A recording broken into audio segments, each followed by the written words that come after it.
Muito boa tarde a todos. Obrigada por terem vindo e passar esta tarde aqui connosco, que eu tenho a certeza absoluta que vai ser agradabilíssima. Só aqui alguns aspectos prévios que eu penso que muitos de vós já tiveram a oportunidade de verificar que estão asseguradas todas as condições e medidas de segurança e higienização no acesso e durante todo o decurso do evento.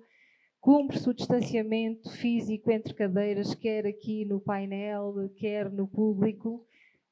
Se não fosse o distanciamento, poderíamos ter aqui muito mais pessoas, porque falta de interesse pelo evento não foi, muito pelo contrário.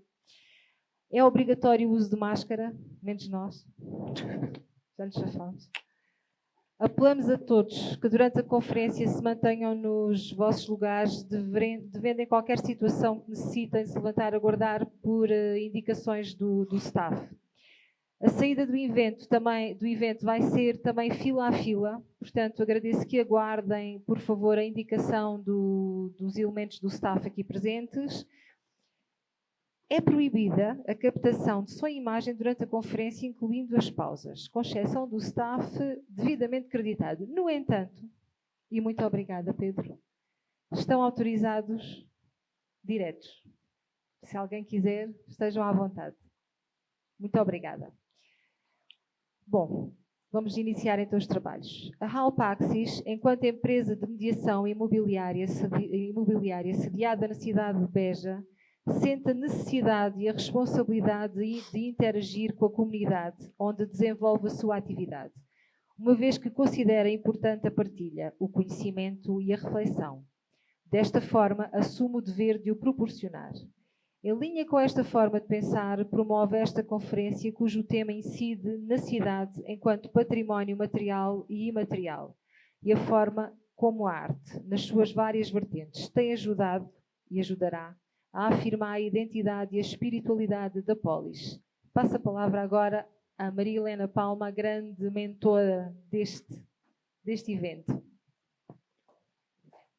Boa tarde a todos. Está bem. Melhor do que estar de máscara é falar com uma plateia. Microfone. Mas pronto. Bem-vindos a uma tarde um bocadinho diferente na nossa cidade de Beja, que eu ousei e arrojei e desafiei algumas pessoas e queimei os neurónios a outras.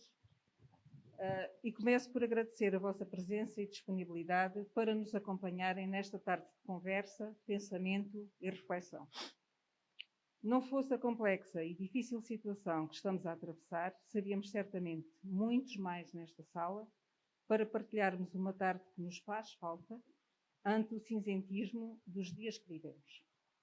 Esta conferência foi pensada há praticamente um ano, sendo que foi necessário reequacionar o seu formato e enquadramento face a todas as vicissitudes que temos atravessado neste 2020, que veio pôr em causa muito do que tínhamos por adquirido e desafiar-nos para novas realidades no presente, tentando construir um futuro.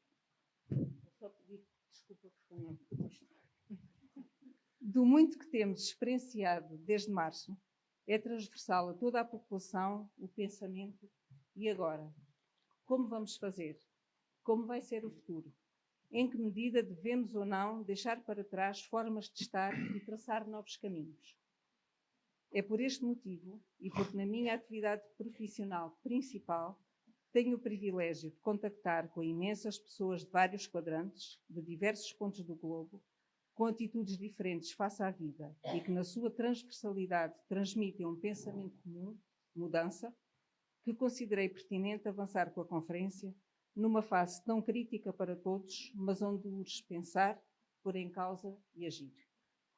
Estamos atentos a uma nova realidade, feita de quem procura segurança, qualidade e um novo paradigma.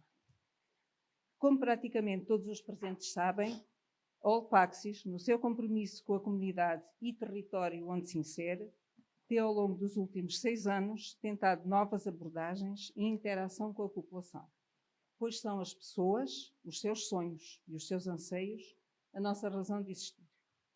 Ajudá-las é um privilégio, tal como privilégio é tudo aquilo que nos trazem e nos enriquece interiormente. É nosso entendimento que a vida empresarial não se esgota nos negócios ou no escritório. E por isso a possibilidade de partilharmos momentos nos faz sentido. Após o lançamento do Prémio Literário do Mosto à Palavra em 2017, nos 2 últimos anos marcámos presença a norte, mais propriamente no Salão Imobiliário Imob-Invest, realizado na Alfândega da cidade do Porto, com o intuito de captar investimento para a região, dar a conhecer o que temos de bom, mas, sobretudo, dar a conhecer a nossa alma, a nossa identidade, as raízes das quais bebemos e que fazem de nós quem somos. É a esta alma e às suas raízes, quando repentinamente o mundo parou, nos questionou e nos lançou novos desafios, que devemos dar atenção. É ela que permitirá refazer a equação e encarar o futuro como um caminho que, apesar de incerto, nos colocará a nós e às gerações mais jovens num novo patamar de existência, em tudo diferente daquele que tão bem conhecíamos. A alma e a cultura de um povo são, em simultâneo, o sopé de algo que nos agrega em comunidade, que nos identifica com o espaço onde vivemos, que nos impele a procurar aqueles que nos são semelhantes. No tempo conturbado que atravessamos, a vários níveis, colocam-se diversas questões em termos de padrão de vida, de uma procura por algo diferente, de um certo retorno às origens e uma ânsia crescente por uma melhor qualidade de vida e segurança. Veja-se, por exemplo, a quantidade de pessoas dos grandes centros urbanos na busca do seu refúgio nas aldeias e vilas do nosso distrito. Neste contexto, é importante que se fale das cidades, o que as constitui nas partes visível e não visível, em suma, a sua alma material e imaterial, e na forma em como a interação entre pessoas, cultura e estrutura poderá ou não constituir a alavanca para uma certa forma de retoma e para o desenvolvimento. Para refletirmos em conjunto sobre o tema da nossa conferência, temos um painel que dispensa apresentações, pela qualidade que reveste e por tudo aquilo que nos tem dado ao longo de muitos anos nas respectivas áreas de trabalho, intervenção e pensamento. Não quero deixar de referir que na versão original, pensada há um ano, teríamos a presença de um quarto elemento que, pelos motivos que todos conhecemos, não poderá estar presente e que é o nosso querido Paulo Abreu de Lima. Grande em tamanho, em talento e, sobretudo, enquanto ser humano, que num abraço nos liga através de palavras, de músicas e de histórias infindáveis. Paulo, para ti, um enorme beijinho que a Ana te irá levar.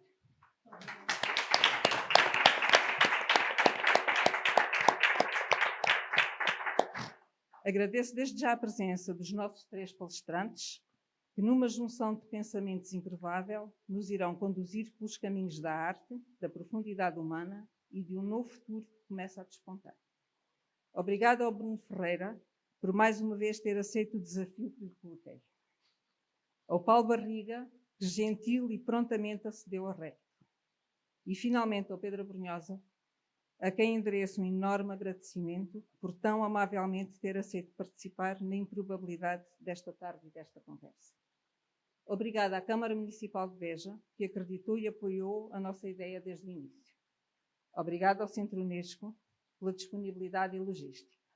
Obrigada aos restantes parceiros que permitiram que aqui estejamos. Aos presentes, formulo votos de uma tarde bem passada, agradecendo de novo a vossa presença. E vamos lá, então, dar início à nossa conferência, passando a palavra ainda ao Dr. Paulo Arsénio, Presidente da Câmara Municipal de Beja.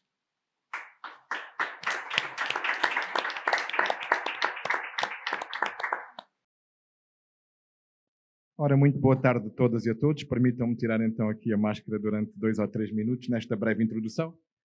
Começar por agradecer à Maria Helena todo este projeto, conseguiu estruturar desde há um ano a esta parte, com alterações que foram introduzidas ao longo destes meses, porque nada nos indicaria que desde março até agora vivêssemos a situação que estamos a viver e que, pelos vistos, está a conhecer alguns sinais de agravamento em partes significativas do nosso mundo e também por aqui. Obrigado ao Paulo Barriga, ao Pedro Brunhosa e ao Bruno Ferreira pela ordem de lugares que aqui ocupam nos sofás à nossa frente e nos cadeirões à nossa frente por estarem aqui também hoje. por disponibilizarem num sábado à tarde do mês de outubro, bonito, solarengo, à boa maneira alentejana, estarem aqui connosco hoje nesta conferência, neste debate na cidade de Beja, e deixar apenas 2 ou 3 breves notas para passar imediatamente a palavra, naturalmente, aos 3 palestrantes convidados pela All Praxis. Dizer-vos que a alma de uma cidade será sempre aquilo que os seus habitantes desejarem que ela seja. A arquitetura pode moldar pontualmente uma cidade e pode ser importante na estruturação de uma cidade. Mas a cidade será sempre aquilo que os seus habitantes desejem que ela seja. São as pessoas que dão vida, são as pessoas que são a força dinâmica de cada um dos locais, são as pessoas que fazem a diferença, que se movem culturalmente, civicamente. E, portanto, as cidades dependem muito daquilo que os seus habitantes, que aqueles que a habitam, fazem pelos seus próprios pais. Isso é uma ideia que nós julgo que temos efetivamente de interiorizar, e é positivo que assim seja. E nós, Beja, nós temos essa vida, nós temos essa dinâmica e nós temos essa capacidade de nos ir repensando progressivamente, e temos-lo feito ao longo dos anos e continuaremos a fazer. Naturalmente que a veia arquitetónica pode introduzir, em alguns pontos, algumas novidades e opções que se fazem. Já partilho convosco uma opção, por exemplo, da cidade de Beja, mas no Porto, a Casa da Música fez toda a diferença na zona da Boa Vista, na Rotunda, enfim, já não falo naturalmente no aspecto cultural que teve também na cidade e na região. Bom, e nós aqui podemos pontualmente tomar decisões que podem ser importantes para a vida da cidade. Dou-vos um exemplo, na Praça da República, e vou falar um pouco dos centros históricos, não muito, mas um pouco dos centros históricos. Nós temos 2 edifícios na Praça da República que foram doados ao município de Beja ainda no passado, antes do nosso executivo, e que nós entendemos que deve ser para a habitação de jovens casais, isto é, devolver casais ou outras formas familiares de organização familiar, digamos de jovens. Tiramos daqui a palavra casais, podem ser para jovens individuais, enfim. Mas vamos devolver 12 apartamentos no centro da cidade a pessoas jovens, com um regulamento próprio que o município criou para o efeito, com uma idade limite para se permanecer nessas habitações. Isto é, nós temos a convicção que os centros históricos precisam de ser reabitados. É uma convicção, não é uma certeza absoluta. Podem preferir-se outras soluções para centros históricos, que pode passar por serviços, por exemplo, e se os equipamentos e se os edifícios servirem para serviços, não podem servir simultaneamente para a habitação, ou são uma coisa ou são outra. Depois, que dinâmica comercial é que se dá aos centros históricos? Como é que gerimos os fluxos de tráfego nos centros históricos? Devem ser exclusivamente pedonais ou devem ter acesso, em algumas circunstâncias, para automóveis?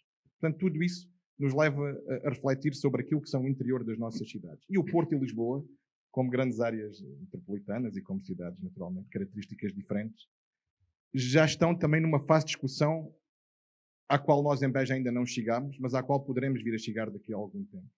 E tem a ver, e ainda estou nos centros históricos, mas também prometo que não vos falo sobre as periferias. Que opções é que podemos fazer para os nossos centros históricos? Nós temos em Lisboa e no Porto uma renovação urbana profundamente introduzida pelos novos hotéis, pelos hostels, pelas guest houses, por um conjunto de infraestruturas turísticas que renovaram profundamente o espaço da Ribeira e outras também na zona de Lisboa, Ribeira no caso da magnífica cidade do Porto. E aqui em Beja essa situação também começa a colocar-se. Sejamos muito claros. Naturalmente que as autarquias não têm dinheiro para renovar os centros históricos na sua plenitude, até porque é muito difícil fazê-lo. Muitas das habitações que existem no centro histórico, para terem uma ideia, têm 14, 15, 16, 20 herdeiros por vezes. E é muito complicado, até para a autarquia, ou para qualquer autarquia, fazer posse administrativa e depois intervencionar esses imóveis. Por uma questão de custo, mas também por uma questão de dificuldade de fazer essas posses administrativas devido a problemas de legalidade constituídas por estas dificuldades jurídicas que naturalmente existem, e o direito da propriedade privada é um direito previsto na Constituição e naturalmente tem de ser respeitado. E a questão que se põe aqui é: será melhor que estas renovações dos centros históricos se façam por esta via, afastando habitantes, ou haverá outra solução para se renovarem os centros históricos, mantendo as pessoas nos locais? Podemos falar, se calhar, da Alfama, do Bairro Alto, e o Bruno Ferreira falará disso melhor do que ninguém, porque é um bejense, mas por via do seu trabalho e da sua profissão está naturalmente mais tempo em Lisboa, qualquer um de nós, os três. E esse é um assunto que pode merecer alguma reflexão. Que centros históricos queremos? Renovados, mas quase sem habitantes locais, ou com habitantes locais, mas renovados de que forma? Bom, quando temos investidores privados que transformam e que vão habitar os espaços, temos alguns exemplos na cidade, isso é positivo. Mas isso não renova os centros históricos todos, renova pontualmente um outro edifício nos centros históricos. Este deve ser, se calhar, um tema importante para a nossa reflexão. Portanto, desejo uma boa tarde de trabalho a todos, de trabalho lúdico, recreativo, ligeiro, em conversa quase de estilo familiar e amigo que somos, e isso é muito importante. Eu termino com uma pequena referência aqui ao Pedro Brunhosa e uma pequena história que eu já partilhei com ele, enfim, no camarim, na última vez que esteve em Beja, há 1 ano e meio, vai fazer em janeiro 2 anos. Que foi ao contrário do que vocês possam pensar de mim, alguns dos que me conhecem, sou uma pessoa muito reservada, tímida e até introvertida. Embora por vezes não pareça, mas tenho essas características. E há uns anos, há uns 5 ou 6 anos, juntei-me com 6 ou 7 amigos de Beja e fomos passar 4 dias à cidade do Porto. Depois umas férias na qualidade de turistas ao Porto. Ficámos no Hotel Trindade, em frente à estação de metro da Trindade, e andámos por Porto, por Gaia, por Matosinhos, durante 4 dias com uma mochila às costas. O turismo no Porto. E no dia em que lá chegámos, eu tinha comido no Alfa Pendular, já agora, fomos de comboio, começámos na automotora até Casa Branca, passámos no Intercidades até Lisboa, e depois apanhámos o Alfa Pendular até à estação de Campanhã, no sentido inverso, portanto, contribuímos para a descarbonização do país com essa viagem. E quando chegámos ao Porto, eu tinha comido uma baguete ali no Alfa Pendular e não tinha fome, deixámos a trouxa e a bagagem no Hotel da Trindade e fomos para a zona da livraria Lelo. Bom, e eu, como tinha comido, os meus parceiros de viagem não o tinham feito, foram a um bar que estava ali ao lado, um café, uma pastelaria, toda a gente com muita fome, e eu fiquei na rua. Vocês vão comer que eu fico aqui um bocadinho no ar livre. E, entretanto, sai uma pessoa desse café com uma criança pequenina pela mão e começou a andar, enfim, no sentido oposto àquele em que eu estava, e disse, parece o Pedro Brunhosa. Mas com as minhas características que eu vos referi, hesitei muito em abordar o Pedro, hesitei bastante. E quando o Pedro já ia daqui até lá ao fundo, onde está o nosso painel do centro do Unesco, enchi-me de coragem e disse, olha, que seja o que Deus quiser, também não há de ser nada de mal. Pedro, grande concerto de Nova e Beja a semana passada. Foi em maio, Pedro tinha cá estado de Nova e Beja uma semana antes. E o Pedro voltou para trás, não me fez um sinal com o polegar, voltou para trás e mantivemos uma conversa de 5 minutos de circunstância entre duas pessoas que naturalmente não se conhecem. E ele ia para a queima das fitas de Braga a dizer, então o que é que você faz aqui? E tal, estou cá 5 dias com uns amigos e viemos aqui ao Porto. Muito bem, desfrutem, é uma cidade magnífica e, portanto, tudo bom para vocês. E gostou do meu conto. Aquelas conversas muito, muito simpáticas, 5 minutos, naturalmente. E depois o Pedro concluiu com uma frase, ou ao meio disse uma frase que até hoje não esqueci, é que eu revejo muito no Alentejo. É das regiões do país a seguir ao Porto nas quais eu mais me revejo. E eu penso que isto tem muito a ver com esta conexão que aqui está referida como alavanca na temática. Há uma grande conexão entre o Alentejo e o Norte, entre o Porto e, naturalmente, aqui a cidade de Beja. Temos muitos pontos em comum. A cidade do Porto não é uma troca de elogios que vou aqui fazer hoje. É uma cidade lindíssima, é das cidades mais bonitas do país. Embora Lisboa tenha também muita luz e seja também muito bonita. Nós, muitas vezes, para realçarmos a beleza de uma cidade, não precisamos, naturalmente, de a pôr contra outras. O Porto é uma cidade fantástica, com pessoas formidáveis, com pessoas um pouco mais abertas do que nós somos aqui no Alentejo. Tem muito a ver com a nossa história, com a nossa tradição, com a nossa forma de ser. Nós no Alentejo, muitas vezes na abordagem inicial por parte daqueles que nos visitam, somos um pouco fechados no início. E depois, quando a pessoa diz, olha, sou primo, não sei o quê, ali da Albernoa, da Trindade, e tenho um familiar ou um conhecido em Castro Verde, a partir daí está tudo feito. No Norte, eles nem perguntam nada. Aquilo é logo sempre tudo com uma familiaridade absolutamente espantosa. E, portanto, esta conexão existe. E aquilo que o Pedro disse foi absolutamente sincero. Isto é, o Pedro tem, de facto, um grande carinho, uma grande estima e uma grande amizade e um grande amor pelo Alentejo. Naturalmente que o tem pelo país todo, mas pelo Alentejo de uma forma muito particular. E, portanto, desejo que tudo corra bem convosco neste futuro próximo. Enfim, que nos mantenhamos tão bem quanto possível neste mundo obscuro que estamos agora a ultrapassar. E, como disse a Maria Helena Palma, e que levou a que esta conferência tivesse sido readaptada 2 ou 3 vezes. Mas é hoje, eles estão aqui. Muito obrigado pela vossa presença e vamos então estabelecer esta conexão entre a arte, entre as cidades e entre a alma. Muito obrigado.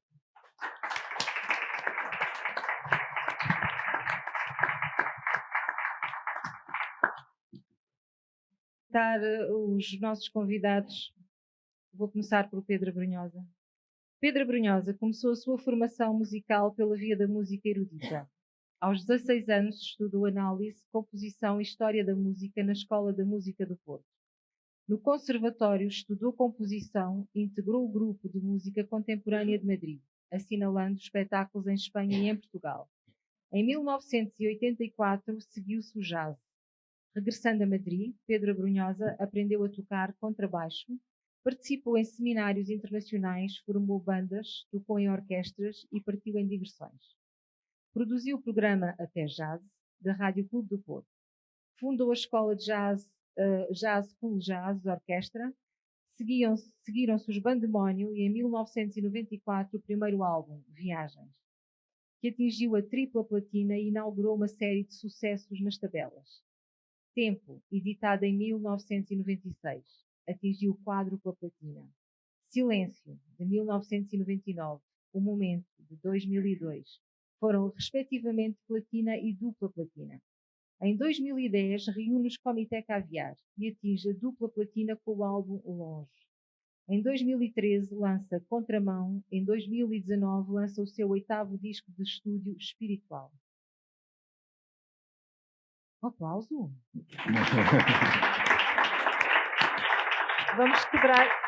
Comecemos a quebrar o gelo. Está tudo muito silencioso. Agora vou apresentar aqui o nosso conterrâneo, Bruno Ferreira. Bruno Ferreira, comediante, ator, escritor, nasce em Beja a 15 de maio de 1974. Muda-se para Lisboa em 93 para se licenciar em Relações Públicas e Publicidade. Em 2002 lança o livro de contos Bocas de Mentol, pelo editorial Minerva. Foi colaborador da revista Vidas, do Correio da Manhã e dos jornais Mais Alentejo e Diário do Alentejo. Também é autor de guiões de programas de televisão e rádio. A voz é a sua principal ferramenta de trabalho. Com ela tem dado vida a diversas personagens de televisão, rádio e espetáculos. No cinema de animação interpreta diversos personagens em filmes como Frozen, Carros, Toy Story, Madagascar, entre muitos outros. Na publicidade é a voz de companhia de diversas marcas. Na rádio e na televisão faz parte de vários elencos. Contra-informação, 5 à meia-noite, edição extra, Memória de Elefante, 13, Eurotour, e pá, fartura. Amigos da Bola, depois... E agora vai saber e nada, não é? Bom, depois vai saber e nada, são alguns dos exemplos do seu trabalho e podem ser vistos na página do Bruno Ferreira. Em 2013 é distinguido com a Medalha de Mérito Artístico e Cultural da Câmara Municipal de Beja. Em 2014 lança o livro de crónicas A Vida é um Cogumelo Verde. Em 2017 ministra aulas de colocação de voz em rádio na Universidade Católica. Em 2019 recebe a distinção de mérito e trabalho na Junta de Freguesia da Cabeça Gorda em Beja. No mesmo ano lança o livro Em Calças de Manga Curta. É membro do Movimento Cidadãos de Beja Merece Mais, embaixador do Centro de Paralisia Cerebral de Beja e sócio do Sporting Clube de Portugal. É aquela parte...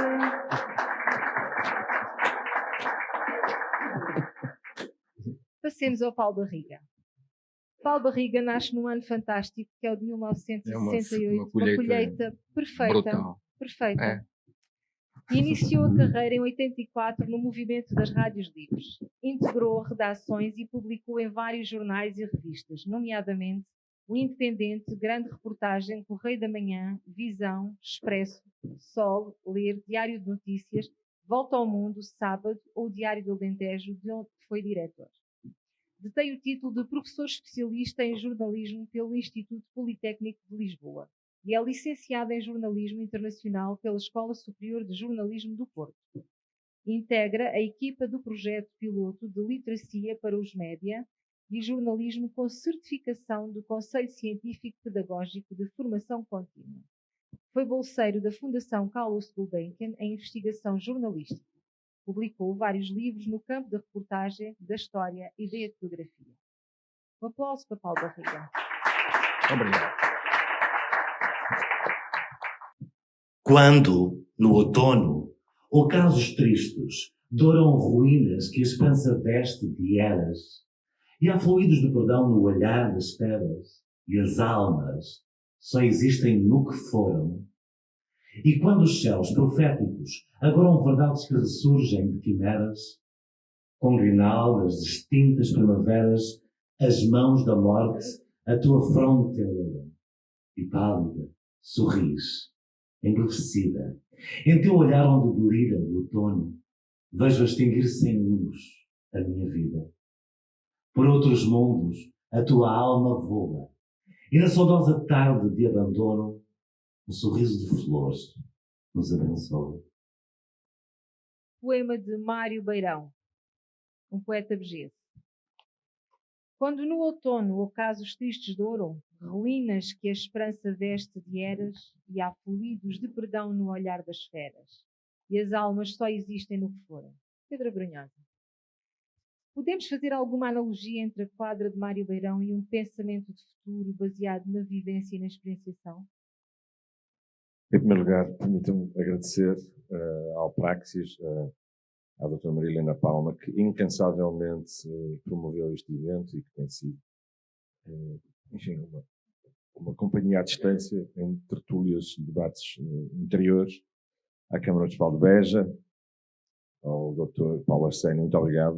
O nosso encontro, de facto, reflete uma genuinidade. Eu não queria parecer como alguns colegas meus que chegam do Brasil e dizem: estou muito feliz por estar aí. Meus avós são de Trás-os-Montes. É realmente uma. Eu hoje escrevi que onde nós nos ouvimos por dentro é casa também. E aqui é um sítio onde eu me consigo ouvir por dentro. Sempre aconteceu isso. Uma profundíssima ligação reminiscente ao Alentejo e sobretudo a Beja, aliás, com o Paulo Barriga, já há muitos anos, onde desenvolvi trabalho contínuo junto de várias entidades na investigação musical, na gravação do coro de Castro Verde, e portanto há realmente uma ligação a esta terra que me faz fazer não sei o que, vindo não sei onde. E, portanto, queria agradecer o convite à Câmara Municipal também, ao Dr. Paulo Arsénio, e as suas palavras, e naturalmente ao Centro Unesco e aos meus colegas de painel, ao Bruno Ferreira e ao Paulo Barriga. E, portanto, em primeiro lugar, queria ter dito isso. Em segundo lugar, dizer que muito rapidamente, estranhos tempos são estes, onde nós, antes de uma conferência, temos que dar indicações quase como se estivéssemos a bordo de um avião.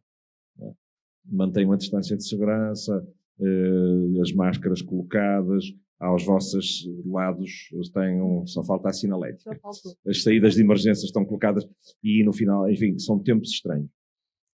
Contudo, são os tempos que nós vivemos e, portanto, nós fazemos parte deles e estes são os tempos mais importantes porque o presente é, de alguma forma, sintetiza aquilo que nós estamos a vivenciar e, por mais banal que seja, é o momento mais fundamental.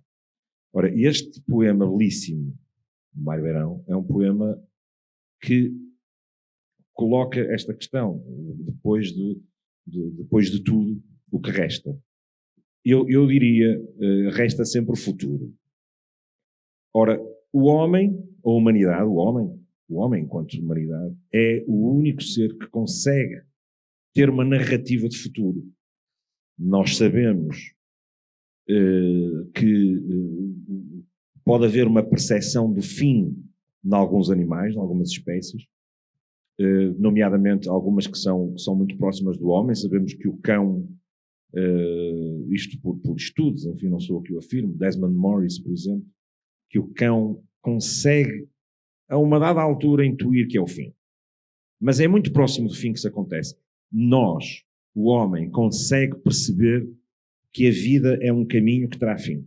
E, portanto, esta percepção de futuro, que é uma maneira poética de dizer, esta narrativa de futuro, é simultaneamente uma narrativa que impõe ao homem uma condição de permanente luta para que faça sentido esta existência. E, portanto, nós não somos só existir, somos um existir com sentido, ao contrário das outras espécies que existem. O pombo voa, o papagaio voa e bica, a galinha cacareja, o tubarão navega, nada, e o urso, no seu pelo, luta contra o frio. E estas são as únicas características que têm. Os animais têm uma característica só. O homem, a história disto é muito interessante, porque vem desde a milenar mitologia suméria, depois helénica, passa para a filosofia. O homem tem em si todas as características dos outros animais. E tem, sobretudo, uma característica muito importante que os animais não têm, é a característica de através, pelo facto de possuir as características todas, nós não possuímos pelo como o urso, nem possuímos bico como o papagaio, nem garras como a águia, nem barbatanas como o golfinho ou o tubarão, porém possuímos aquilo que na mitologia Prometeu entregou aos homens, possuímos o livre-arbítrio, possuímos a liberdade, possuímos a capacidade de, através dos nossos atos, nos remetermos até às profundidades do inferno ou próximo dos anjos. Portanto, no fundo, o livre-arbítrio, o futuro, a narrativa de futuro, a construção do presente para o futuro, a vista do futuro, faz do homem aquilo que o homem é. E é neste contexto que se entende que o homem tenha construído sociedades que são, obviamente, para o presente, porque o presente é preciso vivê-lo, mas são sociedades que ficarão e farão de futuro a continuidade, apesar de o homem saber que vai morrer. Vive permanentemente a construir um tempo que ele próprio não viverá. Mas é esta continuidade que nos permite saber e dizer e afirmar com toda a certeza que estes não são os piores tempos. Não são. Poderão ser muito maus para nós, mas não são os piores tempos. São apenas tempos que vão passar e são apenas tempos que passarão muito alicerçados também em algumas premissas que o próprio homem foi adquirido. A primeira é o bom senso. A segunda é a preocupação com os outros, é a empatia. A terceira é esta ligação que nós temos à razão. E a razão diz-nos, a razão que formula a verificação, a experimentação, a conclusão e também verificar a história, diz-nos que a ciência terá uma solução que já está, enfim, de alguma forma a projetar para isto. E, portanto, nós não podemos viver refém do presente. Apesar destes tempos serem negros, apesar disso, lá fora, como dizia o Dr. Paulo a sério, o sol brilha e as crianças continuam a brincar e é sempre possível pegar num livro do Mário Beirão ou do António Lomantunes ou de Saramago e lê-lo. E, portanto, é forçoso que nós tenhamos uma perspectiva do futuro. E por aqui termino. Que é esta coisa que nos faz sair do local animal onde nós estamos também, por ontologia, mas que conseguimos ultrapassar pela razão. E terminava mesmo dizendo que há uma passagem eu creio que das Mil e Uma Noites em que um dos personagens encontra a peste e a peste lhe diz e pergunta à peste: então onde vais tu, peste? Eu vou ali àquela cidade matar 10.000 pessoas. E assim vai. E quando volta, matou 100.000 e encontra o mesmo personagem, cujo nome não me lembro. E pergunta-lhe: peste, tu disseste que ias matar 10.000 pessoas, afinal morreram 100.000? Não, diz a peste, eu matei 10.000 pessoas. As outras morreram de medo. E este é o rodapé final. Nós não podemos viver no medo. O medo mata tanto quanto a peste. E, portanto, o medo é uma forma de construir também outra narrativa de futuro, que é o amor. Que é nós atirarmos de cabeça para o amor abnegado aos outros, ao próximo, à família, à arte. E estamos aqui também para falar da cidade e sobre isso falaremos. Paulo Barriga, é possível os fosgares ressurgirem das quimeras? Não, não é possível. Mas uma boa tarde a todos.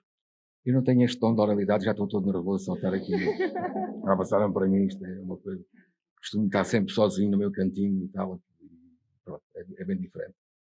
Obrigado à organização, à autarquia, aos camaradas do painel e a todos que aqui estão esta tarde. Não é possível as verdades surgirem de quimeras por um simples motivo, e que parece-me que qualquer pessoa mais ou menos consciente poderá imaginar, é que as verdades propriamente ditas não existem. Portanto, e não existindo, elas não podem nem surgir de coisa nenhuma, nem das quimeras, nem de qualquer abstração.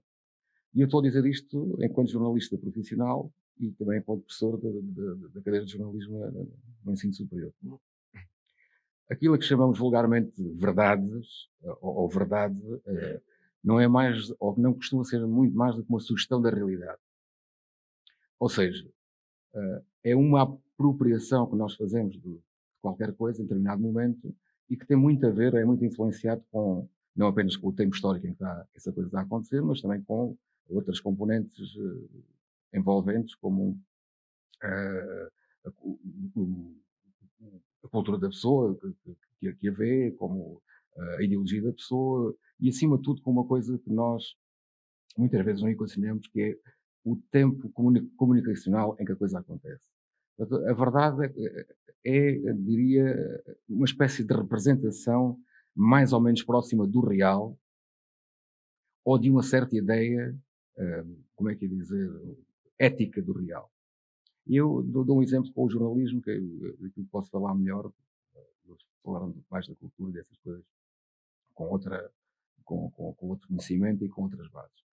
Mas o jornalismo foi aquela disciplina que nós nos habituámos, e espero que não se riam para já com o que eu vou dizer inicialmente, mas habituámos a ser o nosso depositório, ou o nosso depósito de verdade em sociedade. E jornalismo, o que é o jornalismo? Então, vou tentar dar aqui uma pequena definição para nós percebermos. O jornalismo é um arcozinho muito pequenino que vai do ato, ou é a passagem exata do acontecimento à notícia. Esse arquinho de nada é a prática jornalística. Reparem, nós aqui estamos num acontecimento, mas se este acontecimento não for reportado, não passa de um acontecimento, nunca chega a ser notícia. E pronto, e essa reportagem, portanto, essa passagem, esse arcozinho é que se chama jornalismo, quando o acontecimento passa para a notícia. Ora, e hoje em dia, bem sabemos, e vocês não riram, ainda bem que não riram, porque a coisa é séria demais, que a notícia hoje em dia pode ser tudo, inclusivamente verdade. Não é? Portanto, não é adquirido que a notícia hoje em dia seja propriamente, ou seja, tenha essa relação de parceria com a verdade. E isto acontece por várias razões do interior da própria profissão jornalística e da sua organização, nomeadamente a concentração da Europa, está metido também nos xadrezes deste género, mas a concentração dos média em grandes grupos limitam, de facto, esta aproximação da notícia à verdade. A existência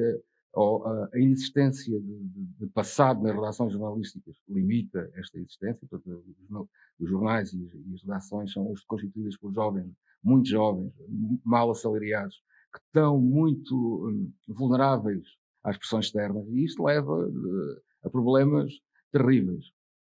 Mas esta questão da notícia se afastar cada vez mais da verdade tem a ver com uma coisa que é externa ao próprio jornalismo e que tem a ver com o facto de todos nós, a determinada altura, não muito longínqua, aliás, até bastante próxima, deixarmos de ser apenas receptores da notícia para passarmos a ser, e todos nós, emissores ao mesmo tempo. Ora, o que é que isto cria? Cria, para já, um panorama medonho, que nós, em teoria, chamamos o tempo da desinformação, e esse tempo de desinformação é baseado no quê? No afastamento ético, claro, do acontecimento à notícia. Há aqui uma quebra ética entre esta passagem jornalística. E há porquê? Porque deixou de haver um mediador. O tal salvaguarda, aquela pessoa que o gatekeeper, como diz, a pessoa que está à porta, que está ali à porta e que salvaguarda uma certa integralidade ética do processo comunicativo. Ora bem, isto leva-nos a este tempo em que nós estamos, em que nós que até ganhou um prémio, a palavra de Inglaterra, a pós-verdade, em que as pessoas só estão prontas para partilhar e para atender às opiniões que vão em contra da sua.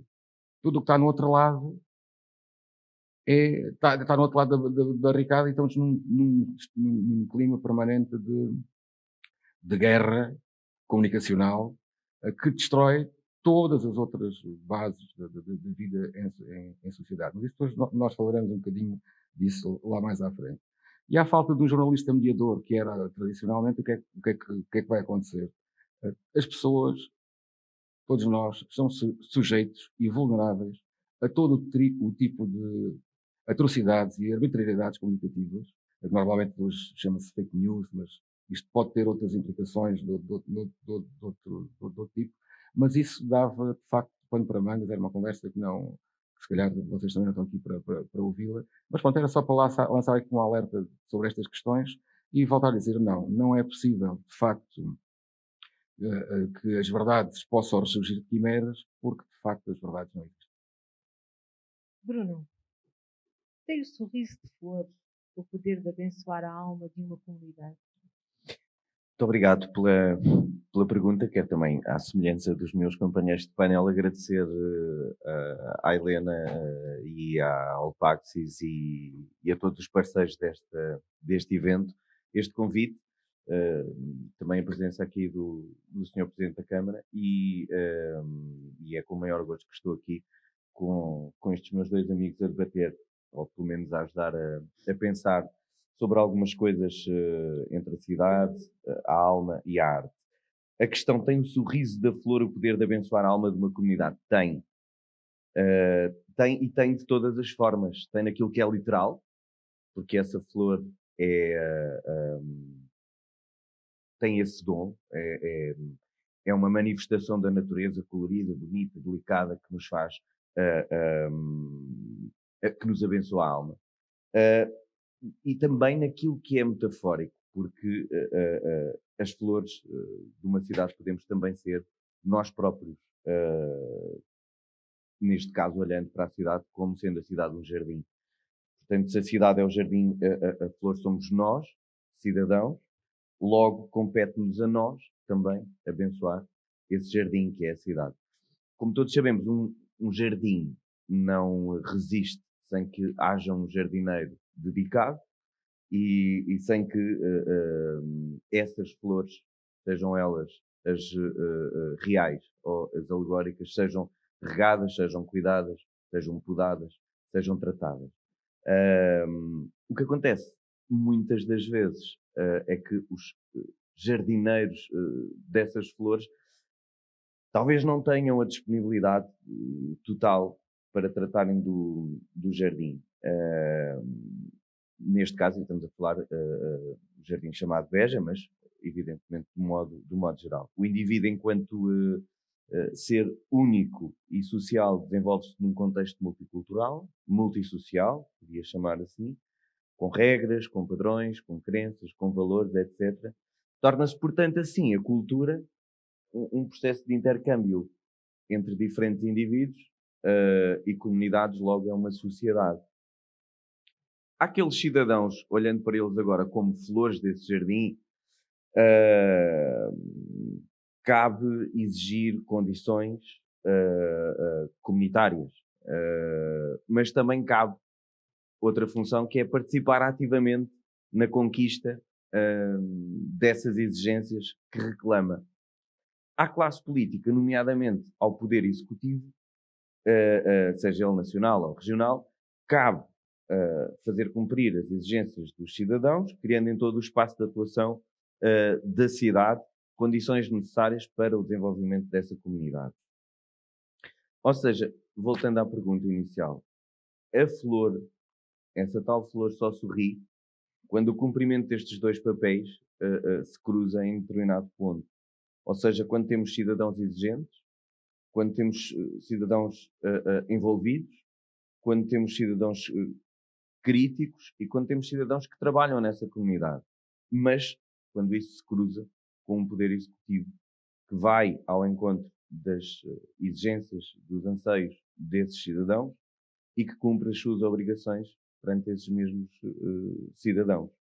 Isto leva-nos à responsabilidade social do jardineiro.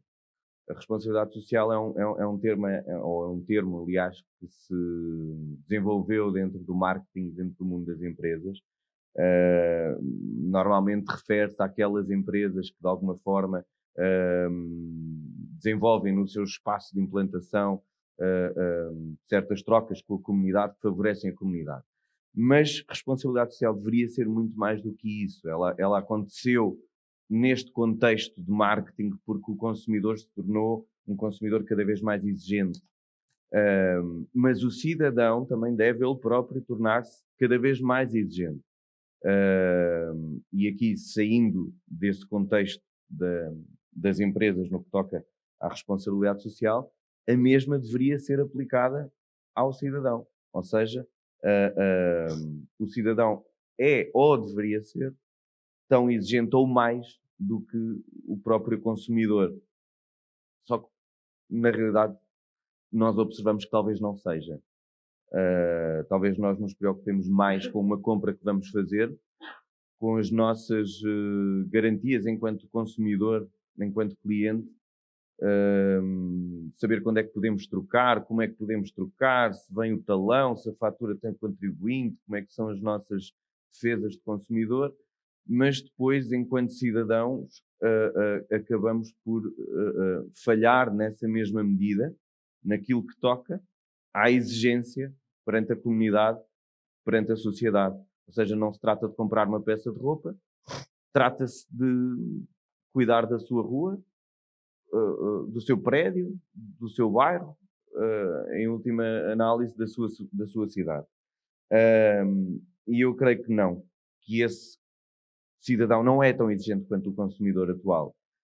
E isto facilmente se percebe se analisarmos a relação dos cidadãos com as suas comunidades, se nos detivermos, por exemplo, nas taxas de abstenção nos atos eleitorais, que é um barómetro que mede bem essa exigência fraca da parte do cidadão, ou se nos debruçarmos sobre a iliteracia política e o divórcio da comunidade, muitas das vezes com as questões políticas. Eu não falo partidárias, normalmente quando se fala em política as pessoas pensam em partidos.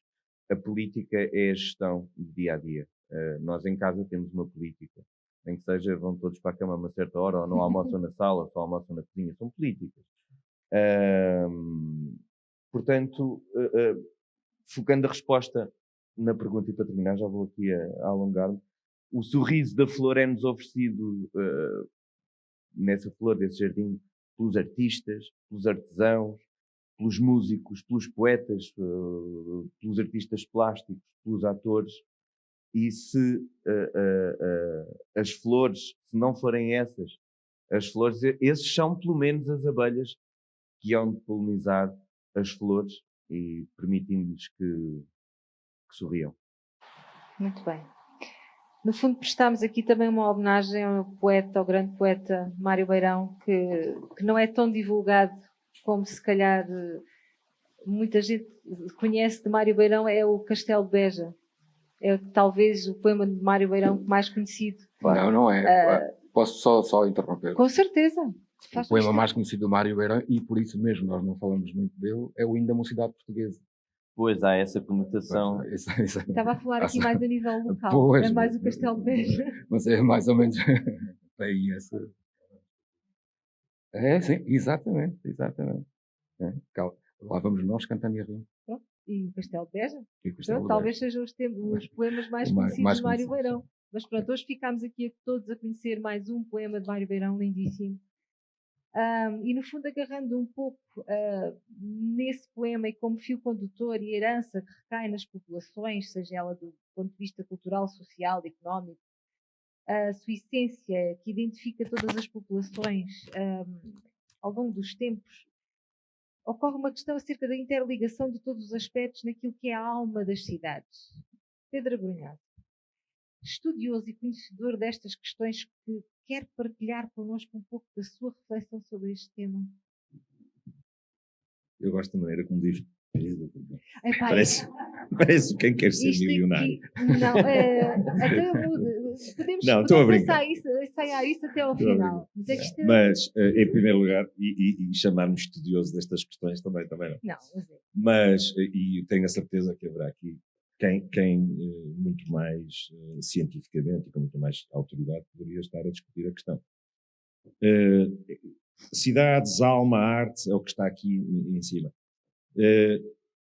Seria talvez conveniente muito rapidamente definir o que é cada um destes conceitos. Quer dizer, a cidade, eu remeteria e vou remeter sempre naturalmente para a tradição no sentido histórico, no sentido filosófico, no sentido científico. A cidade, e aqui neste momento eu remeteria eventualmente para a organização social da qual deriva toda a organização da sociedade ocidental, que está expressa na República de Platão, porque é a organização da cidade. Ora, neste contexto, o que é que isto quer dizer muito rapidamente? Mais do que já é uma cidade, porque, como diz muito bem o Bruno Ferreira, qualquer organização tendente à convivência social chama-se política. Cidade em grego chama-se polis. Política é, como dizia Aristóteles, a arte do possível, porque é gerir as vontades de toda a gente. E alguém levou, e bem, neste caso Arendt levou isto mais longe, dizendo que a política deve ser a arte do impossível. Também a arte do impossível, que é fabricarmos, é pensarmos o que será a sociedade, não a possível, mas a impossível, um pouco de utopia, nunca fez mal nenhum a uma organização social. Mas, em primeiro lugar, onde há dois, há uma cidade, ou há uma rua, há uma organização da reciprocidade, há uma relação, a minha vontade já não é só minha, aquilo que eu fizer, o meu ato já implica, tem uma repercussão no outro. Se forem 4, maior é a cidade, continua a ser uma pequena aldeia, mas é uma cidade, para todos os efeitos no sentido político. 2 ruas são já quase uma metrópole, não é? Os habitantes são os habitantes da cidade, e aqueles que habitam a cidade e que habitam o mundo são os cosmopolitas, e portanto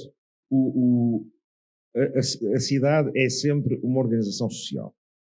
Platão dizia na sua organização de cidade que todas as pessoas, e há pouco nós falávamos desta questão todos os animais têm uma característica, à exceção do homem que não tem nenhuma, tem a pele, é frágil, e porém tem todas as características. Tem aquela coisa que eu falava há pouco, do livre-arbítrio, da liberdade, de poder decidir o que é que vai fazer. A cidade platónica é uma cidade que se organiza da mesma forma. Cada um tem as suas próprias especificidades e cada um faz e desenvolve o trabalho neste sentido. E o sapateiro faz sapatos, o ferreiro trabalha ao ferro, o soldado defende as muralhas da cidade, no caso da República de Platão, quem lidera toda esta operação é o filósofo. E, portanto, esta é a cidade platónica. A cidade platónica é dividida em digamos, uma estrutura que, como dizia, dirige os destinos da cidade, uma elite. Depois, ela é defendida, que representaria a cabeça, ela é defendida pelos soldados, que representam o peito, e os operários representariam os membros. Portanto, é uma organização aristocrata de cidade, não é? Que foi, de resto, depois perdida, e bem, com os princípios começa com a ética cristã, em que não é pertencer a um grupo que define o destino do homem, mas é fazer tudo para que as suas próprias capacidades vitais se revelem. E, portanto, ninguém está predestinado a um sítio. O artesão não está predestinado a ficar lá. Nem a elite está predestinada a ser elite. Portanto, é isto que o cristianismo, no fundo, traz, enquanto ideologia de libertação. E é por isso o seu sucesso também. Infelizmente, essa ideologia de libertação da cidade foi aproveitada pelo poder, e o cristianismo realmente só se define enquanto também uma identidade de libertação a partir da Renascença. Portanto, são 1500 anos perdidos, em que a religião toma conta do pensamento filosófico do cristianismo. Rapidamente, a alma é um conceito Alma é um conceito que vem da filosofia antiga também, que passa também por Platão, fala-nos muito da alma. Não é um conceito religioso. Não é um conceito confessional. É um conceito orgânico, faz parte de onde deriva a palavra animar, faz parte do homem, o corpo e a alma, sendo isto no dualismo platónico, sendo que o corpo é aquilo que nós vemos, é o que faz os movimentos, é o que fala, é o que produz, é o que trabalha, e a alma é aquilo que o habita. Repito, não é um conceito religioso, não era ainda um conceito religioso. E depois de morrer o corpo, a alma desaparece, anda a algures em algum sítio e vai voltar a regressar a um corpo, esquecendo-se de tudo, o chamado princípio da remanescência, esquecendo-se de tudo, e só ao longo da vivência daquele outro corpo é que se vai relembrar. Mas a alma é um conceito de ânima, a alma anima. E porquê é que não é um conceito religioso? Porque este conceito de alma, que depois, uma vez mais, as religiões abrâmicas se apropriam, agora sim, do ponto de vista religioso, este conceito é um conceito que é tomado por nós todos, no dia-a-dia, não enquanto conceito, uma vez mais, por uma impressão litúrgica, religiosa, mas enquanto expressão até popular. Quando nós dizemos a alma da Europa, não estamos a falar da religiosidade da Europa. Quando nós falamos da alma da cidade, não estamos a falar da religiosidade, estamos a falar de uma outra coisa, muito mais relevante. Aliás, podemos falar disso, a alma ou espírito, que é a mesma coisa. Podemos falar disso até de propriedades imateriais, daquelas que, segundo as próprias religiões, não possuem alma. Porque, no fundo, para as religiões, o lagarto não tem alma. Não direto, o dragão não tem alma, por acaso o dragão tem. E portanto, apesar de serem animados não têm alma do ponto de vista da religião, mas têm alma no ponto de vista anímico, porque são animados. A cidade, por maioria da razão, tem alma porque ela é animada pelas pessoas. E como dizia muito bem o Presidente da Câmara de Beja, muito mais importante do que a arquitetura, e já agora aproveito para fazer uma nota aqui ao meu querido conterrâneo Álvaro Cisa Vieira, que acabou de ganhar o Prémio de Arquitetura Nacional em Espanha, muito mais do que a arquitetura, também com a arquitetura, aquilo que anima de alma as cidades são as pessoas. Aquilo que anima a rua, aquela tal dualidade que há bocado falava, duas pessoas já fazem uma cidade, aquilo que anima aquela cidade de dois é a individualidade de cada um. Platão, de alguma forma, estava certo. Quer dizer, todos nós contribuímos para a alma da cidade. Cada um de nós contribui. Na cidade do Porto, temos a Rua dos Caldeireiros. Isto agradaria muito a Platão, porque Platão gostava de catalogar as coisas e pô-las cada qual no seu sítio. A Rua dos Caldeireiros, a Rua dos Ferreiros, a Rua da Prata, a Rua das Flores. E cada uma destas ruas só, praticamente, enfim, seria uma hipérbole, só mercantilizava estes produtos. Portanto, isto seria muito ao gosto de Platão, esta organização de cidade, mas explica bem o que é a morfologia, o que é a intertextualidade da cidade. Se nós hoje quisermos falar do Porto, da alma do Porto, naturalmente podemos falar do Futebol Clube do Porto, claro que sim, apesar de às vezes a alma poder ser representada por seres diabólicos, como é o caso, mas o Futebol Clube do Porto representa parte da alma da cidade, mas felizmente o Álvaro Cisa Vieira representa, se calhar, uma parte que contrabalança este lado diabólico, o lado angelical. Por exemplo, quando falávamos do espírito europeu, o que é o espírito europeu? O espírito europeu é a democracia, o espírito europeu é a liberdade, o espírito europeu são as palavras do Jean Piaget, são as palavras de Jean Genet, e são as obras de Shakespeare. Isto é o espírito europeu. Portanto, quando nós falamos de alma, falamos desta matéria imaterial, se me perdoam este paradoxo. Falamos desta coisa que não se consegue explicar, mas que todos nós sabemos o que é imediatamente. Lisboa é diferente do Porto.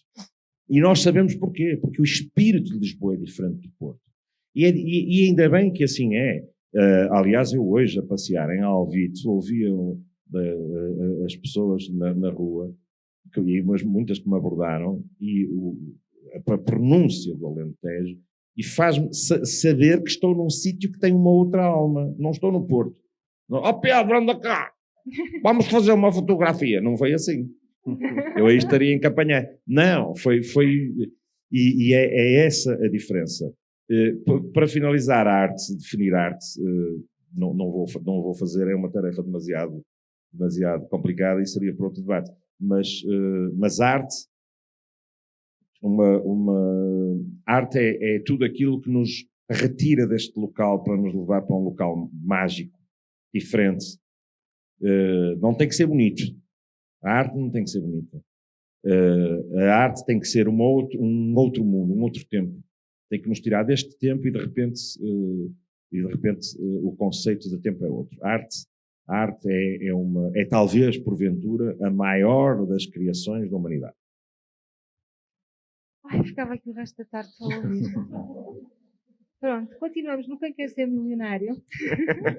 Bruno Ferreira, pronto, vou manter, já comecei com o Pedro Brunhosa, agora vou manter. Bruno Ferreira, pegando aqui nesta mesma abordagem, mas referindo-nos concretamente aqui à cidade de Beja, as raízes cruzadas que temos aqui, celtas, cartagineses, árabes, romanos, que no fundo são a gênese da nossa grandiosa Pax Julia, que é uma cidade extremamente importante, se calhar da maior parte do país até tem a ideia do que foi para o Império Romano.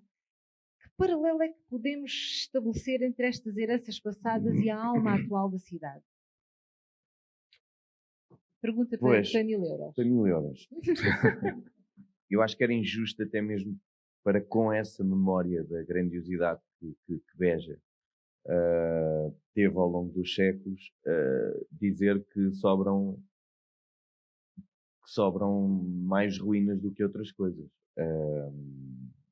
Mesmo assim, algumas dessas ruínas não são tratadas com a dignidade com que deveriam ser. O certo é que houve épocas de esplendor de Beja a nível peninsular, a nível europeu, e isso fazia com que povos que na altura eram potências mundiais, a todos os níveis, científico, económico, etc., investissem nesta cidade, nesta região peninsular europeia, e que transformassem Beja num polo central da extensão dos seus territórios. O que é que desapareceu? Ou o que é que foi desaparecendo?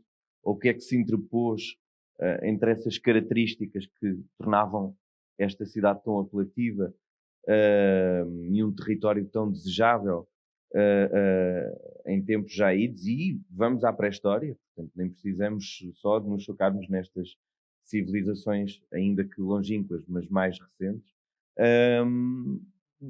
O que é que aconteceu para que esta cidade se visse nesta condição de pelejar durissimamente para manter a sua condição de capital? Capital de alguma coisa. Beja foi uma cidade monumental, mas depois, por várias razões, em primeiro lugar, à custa de muitos erros históricos, que apelidados de modernização deitaram abaixo e fizeram sucumbir, ao longo dos séculos também, grande parte da monumentalidade da cidade, e depois, por causa de um contexto, lá está, a cidade sendo ela tão antiga, atravessou tempos muito complicados. Dentro desses tempos, muitas guerras. Essas guerras foram responsáveis por deitar abaixo grande parte do património monumental da cidade, mas também houve populações dizimadas. Beja viveu tempos complicados em que grande parte da sua população foi assassinada. Teve de se dar à morte para se defender, etc. Eu acho que desses tempos idos, alguma coisa nos ficou. Há de haver aqui um ADN pacense, mais até do que begense, pacense, de paz, de pax,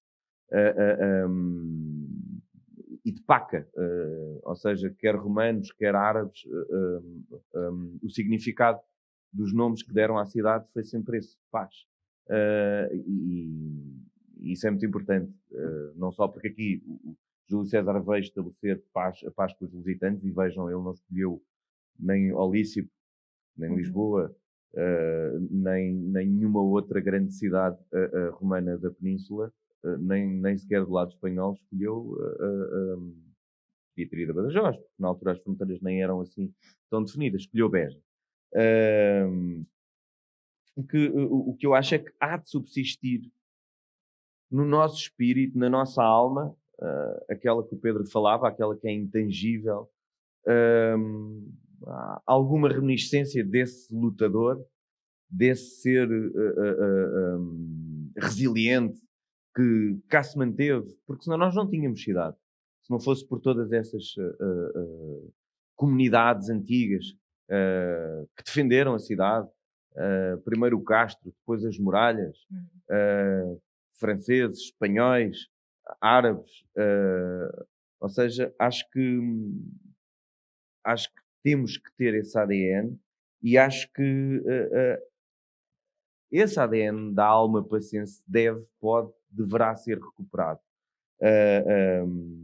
Desta vez, não contra um inimigo que nos traga canhões e uma grande força armada, mas sobretudo para nos fazer prevalecer enquanto comunidade, enquanto cidade, enquanto polo cultural, enquanto polo histórico, do qual temos de nos orgulhar. E se não tivermos esse orgulho, é muito complicado que essa alma, que esse espírito nos consiga conduzir à defesa da nossa cidade, à centralidade, à defesa da centralidade da nossa cidade-mãe, para quem é e se sente begense. Nestes últimos tempos, como já disse há bocadinho, a população parece que se desvincula um pouco do futuro, parece que se desvincula um pouco dos destinos da cidade. Não é exclusivo da nossa cidade, é um bocadinho um sentimento que perpassa não só o país, mas as civilizações ocidentais. Perdeu-se o espírito crítico, fomos-nos acomodando, não sei, parece que há um certo deixar de acreditar, e se nós deixamos de acreditar não nos envolvemos, e é preciso reverter esse sentimento dos begenses para com a sua terra, porque é preciso estar muito ciente de que esta deteriorização das cidades no mundo ocidental é uma característica, nomeadamente na Europa, é uma característica. O presidente Paulo Arsénio falou na questão dos centros históricos, e isso é uma verdade desde há algumas décadas a esta parte, mas que outras causas é que fazem com que uma cidade perca importância? A desindustrialização, o empobrecimento das pessoas que aí vivem, o declínio populacional. Isso é preciso perceber que esta cidade, como cidade do interior, como de resto a maioria das suas congêneres nacionais, perde habitantes. Se perde habitantes, perde massa crítica, perde poder económico, perde quem ensine e quem aprenda, e perde os seus artistas e o público dos seus artistas. E isso é importantíssimo para a cidade, para nós mantermos este sentimento de pertença. Porque não podemos nunca descolar. E se calhar para mim talvez seja mais fácil dizer tudo isto porque estou longe e porque vivo a 180 km, e portanto, como não estou cá todos os dias, tenho a tal coisa chamada saudade, que acaba dentro de mim por servir de alavanca a que tenha sempre Beja no pensamento de outra forma. Se calhar para quem cá está diariamente e quem se cruza com os problemas que não são fáceis de serem resolvidos, possa haver uma sensação de, bom, enfim, encolher os ombros. E isso não pode e não deve nunca acontecer. Beja não pode ser uma dessas cidades que vemos que se têm vindo a depauperar e a perder a nível europeu. E, portanto, este é o papel do cidadão, da comunidade, e é também o papel dos decisores políticos, e nomeadamente outra vez, e culturais, e nomeadamente outra vez do poder executivo. É trazer as pessoas. Isso consegue-se de muitas maneiras. Consegue-se com a informação, consegue-se falando na Ágora, a cidade-estado grega que o Pedro aqui falava há bocadinho. Nós temos quase a necessidade de haver ágoras outra vez, locais de discussão, praças públicas, porque é isso que para já nos torna conscientes dos problemas, nos permite debater esses problemas e se estamos conscientes e se os debatemos, estamos envolvidos e ao estarmos envolvidos, somos uma comunidade, basicamente. É isso. Muito bem. Foi 1.500 euros. 1.500. Está a subir. Dá Já jeito. agora assumi aqui Dá a parte jeito, de dá quem quer jeito. ser milionário. Pronto, já estou. Já entrei no espírito. Bem, Paulo Barriga, em que medida é que os vestígios visíveis e invisíveis de todas estas civilizações fazem de nós quem somos? Poderão ser projetados para um futuro diferente daqueles que pensávamos em 2019 ou poderá entroncar esta miscelânea de influências? Pô, se calhar não sou a pessoa mais adequada para responder uma coisa dessas, mas no meu entendimento, já agora, e seguindo aqui o raciocínio deste bloco de respostas, em relação ao conceito de cidade, acho que ele é muito vago e se calhar até é desadequado para aquilo que estamos aqui a falar, ou pelo menos é inacabado. Cidade, o que é cidade? Em primeiro lugar, acho que o que existe em concreto não é uma cidade, são cidades. Ainda que no mesmo espaço físico, arquitetónico, na mesma geografia, naquela planta, o que existe não é uma cidade, existem cidades. É como se fosse um bolo de 1000 folhas que está por ali. E isto tem a ver não apenas com os tempos históricos, com as ocupações civilizacionais ao longo dos tempos, mas tem a ver também com as pessoas em si. As pessoas que habitam, cada pessoa é ela própria uma cidade, como disse muito bem aqui, ou 2 pessoas já fazem uma cidade, e a grande diversidade e a grande dinâmica dessa cidade de 2 é a diferença entre esses a grande diferença e a possibilidade de partilha entre as diferenças dessas 2 coisas. Nós podemos chamar alma a isto, mas eu ponho alma entre aspas e depois mais à frente podemos voltar aqui à discussão da alma, e eu acho que a alma não é um termo que se adequa muito bem também às cidades. Eu não estou a desconstruir só aqui semanticamente os temas do coisa. É uma questão de se calhar até de facilitar o pensamento o mesmo pensamento, pelo menos, e de explicá-lo de outra forma. Ora, e uma cidade, dependendo daquilo que o Bruno dizia há pouco, da intervenção e do uso que cada um faz dela, é diferente também de pessoa para pessoa. Portanto, cada um terá o seu uso e usufruto da cidade.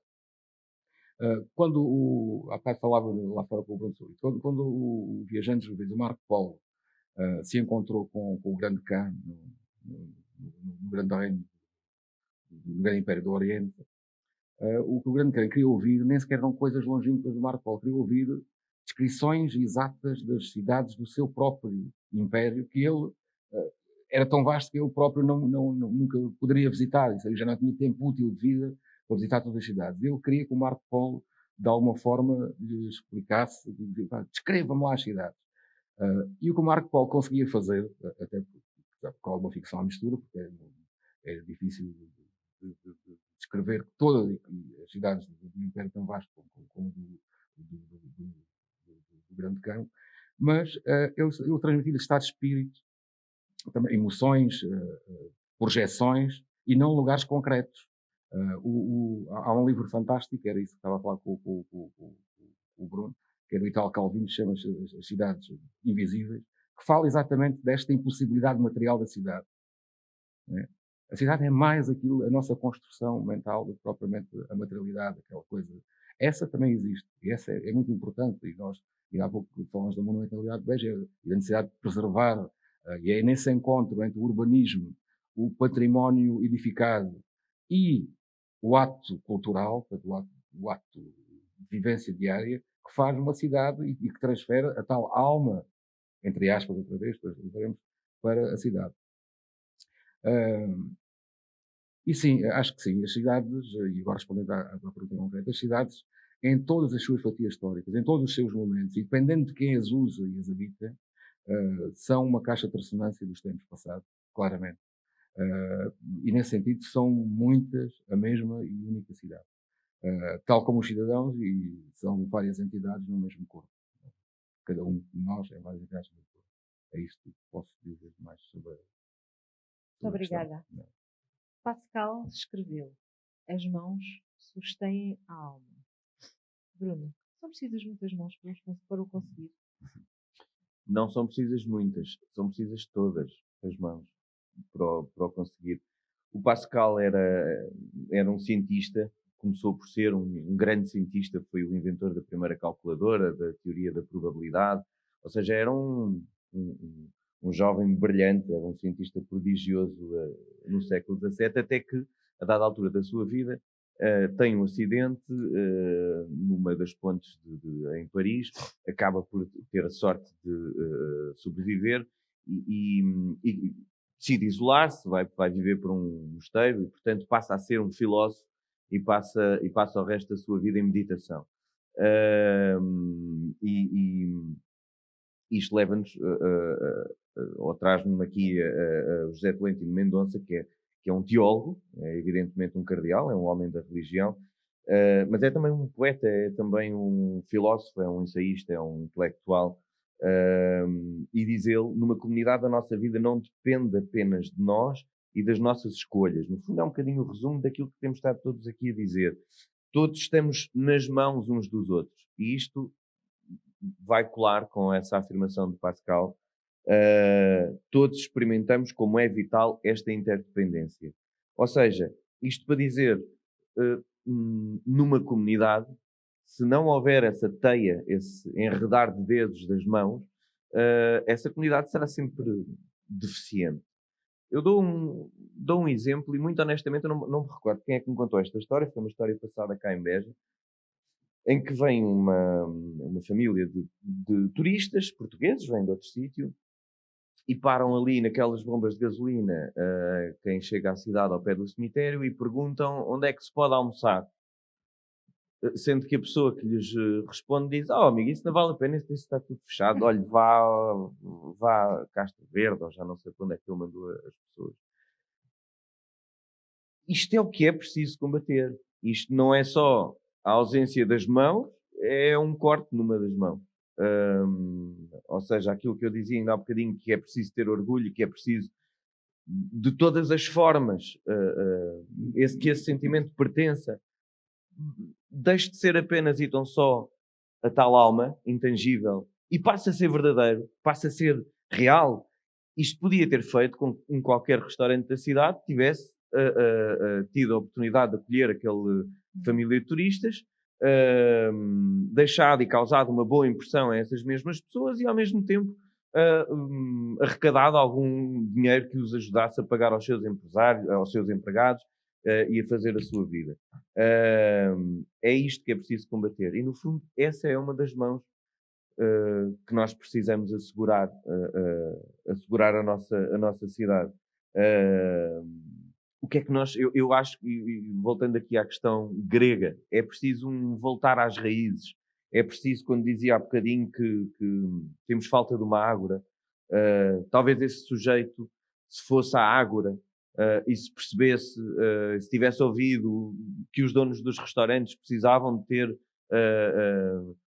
clientes, talvez não tivesse enviado as pessoas para fora da cidade e dito que estava tudo fechado. E o melhor exemplo que eu me lembro para isto é o berço da democracia, da lei e da Constituição, que são as antigas cidades-estado. De todas, Atenas era a rainha. Formaram os gregos no século VIII a.C. estas cidades-estado, primeiro de uma forma muito autocrática, onde rigorosamente, como dizia o Pedro, Platão gostava de estratificar as funções e dentro disso a própria democracia era ela também estratificada, vulgo não existente, até que se dá uma revolução do povo, exigindo ter também um contributo e uma palavra nos destinos que as cidades haveriam de seguir. E aí sim entra a ágora. E aí sim entra a consciência social, porque até aí o povo era maioritariamente, bom, é claro, não nos podemos esquecer, as mulheres não estavam dentro deste pacote, os escravos que existiam não estavam dentro deste pacote, mas estamos a falar, nesta fase já, 5 séculos antes de Cristo. Portanto, ainda assim, é a primeira vez que se escrevem constituições e que se dá ao povo, e que se dá à comunidade, poder participativo. E isto contra a vontade de gente tão importante quanto o próprio Platão, quanto Aristóteles. Ou seja, eles não, de alguma forma, gostavam de manter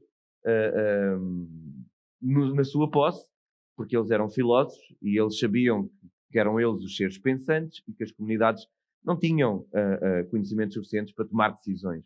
E, portanto, foram contra esse processo de abertura democrática das cidades. Isto prova que nem sempre é fácil abrir a comunidade. Existirão sempre estes Platões e estes Aristóteles que estarão contra isso. Mas é preciso lutar contra eles, e a prova demonstra que, mesmo sendo Platão e Aristóteles, o que aconteceu foi que houve essa descentralização e as cidades ganharam a democracia. E nós precisamos de ágoras. Basicamente, era essa a mensagem do Pascal. As mãos sustêm a alma e são precisas tantas quanto as que conseguirmos para suster a alma da cidade. Na tua opinião, são precisas todas. São precisas todas. Todas. Paulo, é importante que as mãos que constroem algo no sentido lato tenham força suficiente para agarrar a alma. Agarrar a alma é um sabido. Acho que não. Agarrar a alma é muito difícil. Mas deixa-me só voltar aqui à definição da alma do Pascal, a pergunta que fizeste só ao Bruno. Essa definição é muito metafórica. Pascal era, de facto, um cientista experimentalista, portanto, era um homem muito racional. Não? Esta noção da alma, que ele, depois, no seu período de recolhimento, de facto, teoriza de alguma forma, é metafórico. Isto não pode dizer no tempo do Pascal, não é bem assim. E outra coisa, o Pascal, de facto, depois teve uma mudança radical, transformou-se em jansenista, a um ponto tal que o próprio Papa atual quer beatificá-lo, porque quer fazer um santo da Igreja de Roma. Portanto, teve um grande peso também aí. Mas a alma dele, quando ele fala aqui, é uma alma diferente desta que nós temos, desta ideia mais ideológica ou de credo que outra coisa. É uma coisa mais experimentada, né? Que até na ciência existe qualquer coisa, e essa qualquer coisa é o desconhecimento, né?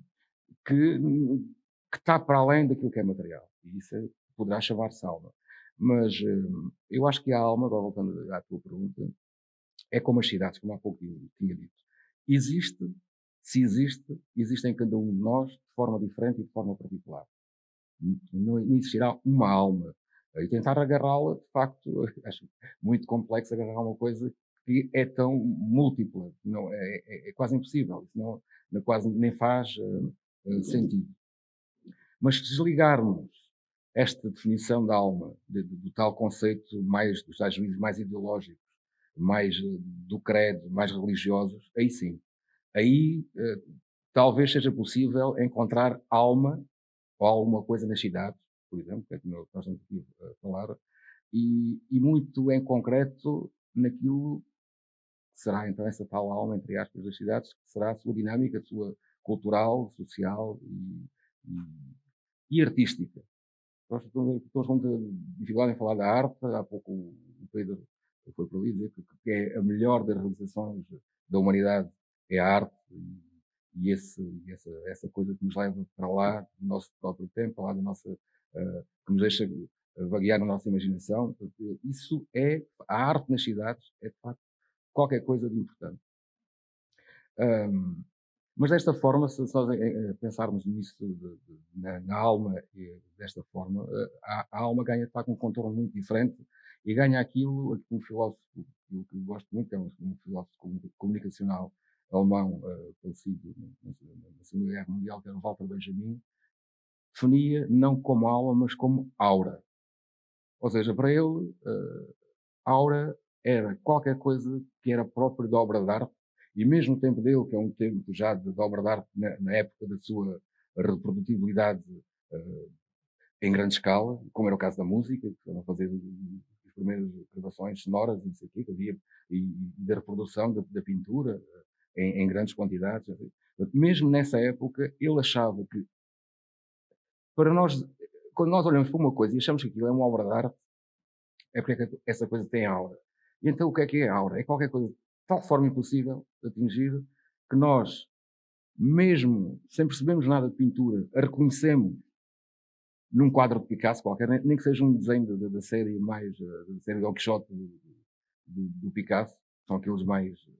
E nós vemos, há aqui qualquer coisa que vai para lá de um desenho. E que nós não reconhecemos, por exemplo, no quadro do Menino da Lágrima, ou nas gravuras dos calendários dos barbeiros e por aí fora. Aí não se reconhece. E nas cidades é exatamente a mesma coisa. O que é que faz uma cidade ter alma, que neste caso já não é alma, é aura?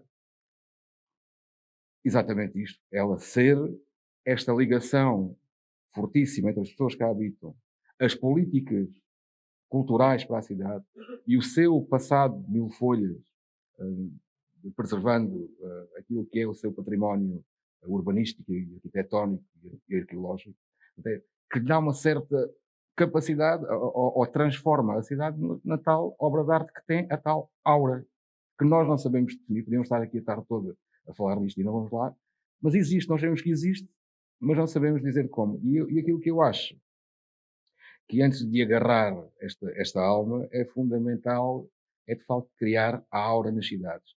E no meu ponto de vista, enquanto habitante desta cidade, nascido, crescido, criado aqui e conhecedor desta cidade, ainda por cima na Praça da República, daqui mesmo da cidade, eu acho muito sinceramente e muito manifestamente que Beja hoje em dia não tem aura nenhuma.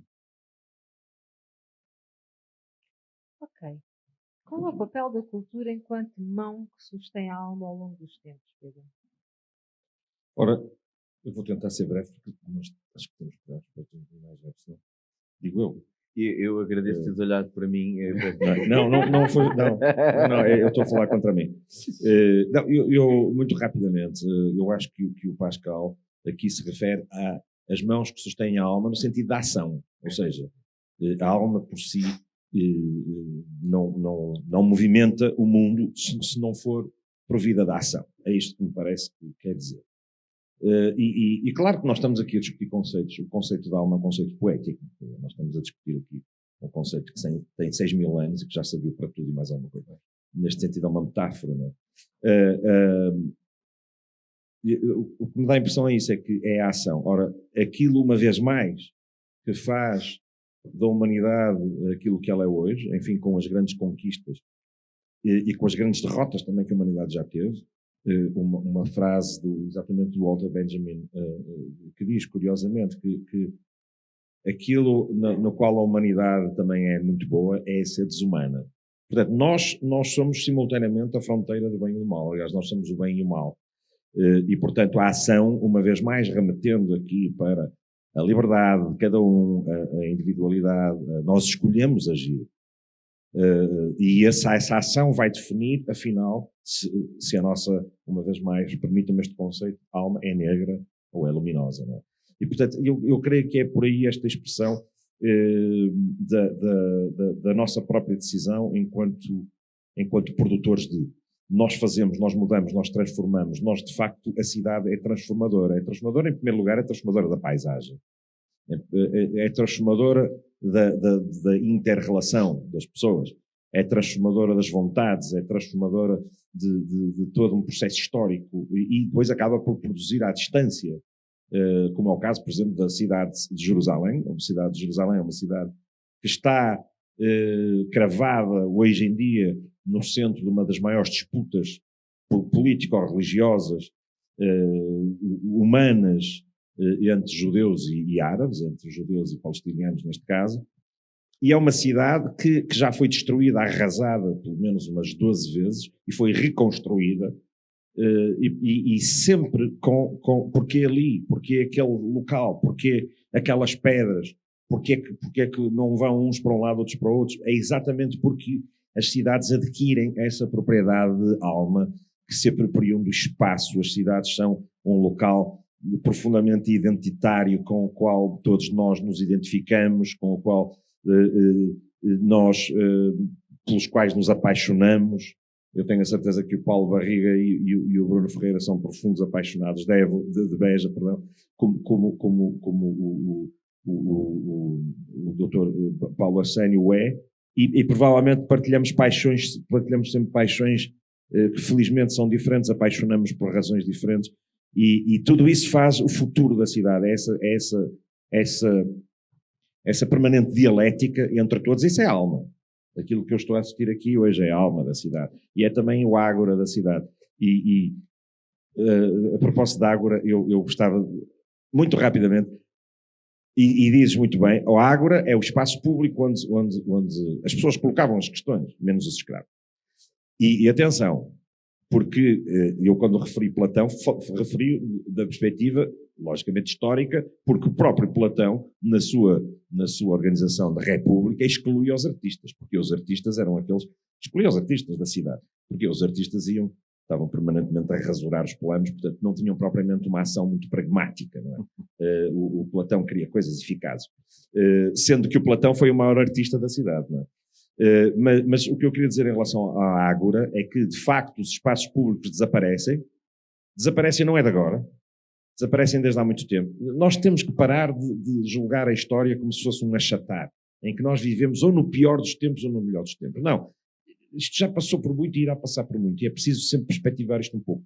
Eu recordo-me quando, e não sei se aqui o problema subsiste, mas, por exemplo, na cidade do Porto, quando, nos anos 80, começaram a edificar centros comerciais à volta da cidade, construiu-se uma verdadeira muralha à volta da cidade, de centros comerciais, o Gaia Shopping, o Mar Shopping não, o Norte Shopping, não sei, o Maia Shopping, e esses shoppings à volta da cidade conferiram uma nova propriedade de muralha quase medieval, de torreões medievais, que eram circundados pela VCI. Há bocado troquei o nome da Évora por Beja. VCI por segunda circular. E esta segunda circular, esta VCI que tem estes torreões, o Colombo Shopping, ou não sei quantos, o Almada Shopping, o Louro Shopping, impede as pessoas, na sua transumância sociológica, de ir à cidade, comprar livros, tomar café, comprar pastéis de natas, ir à retrosaria, ir à barbearia. Portanto, os centros comerciais começaram a filtrar os centros da cidade e foram os grandes responsáveis pela desertificação da cidade.